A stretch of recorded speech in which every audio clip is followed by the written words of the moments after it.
గౌరవించడం అంటే ఏంటి? దేవుని మాటకు విధేయత చూపించడం అంటే ఏంటి? దేవుని సన్నిధిలో తగ్గించుకోవటం అనేది ఏంటి? అక్కడ ప్రవక్త చెప్పాడు, మోషే నీ కాళ్ళకున్న చెప్పులను తీసివేయమని, నీ బోట్లను తీసివేయమని చెబితే, అలాగే ప్రభువా నీ మాట నేను గౌరవిస్తున్నానని చెప్పి తన తల మీద ఉన్నటువంటి ఒక క్యాప్, టోపీని తీసేశాడా? మోషే ఇప్పుడు తల మీద ఉన్నటువంటి టోపీని తీస్తే దేవుని మాటను అతను గౌరవించినట్లా? దేవుని మాటకు అతను లోబడినట్లా?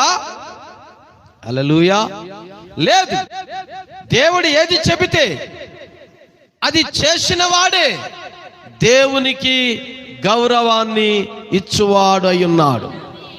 దేవుని మాటను అతను విధేయతను చూపించే మనుషుడై ఉన్నాడు. హల్లెలూయా.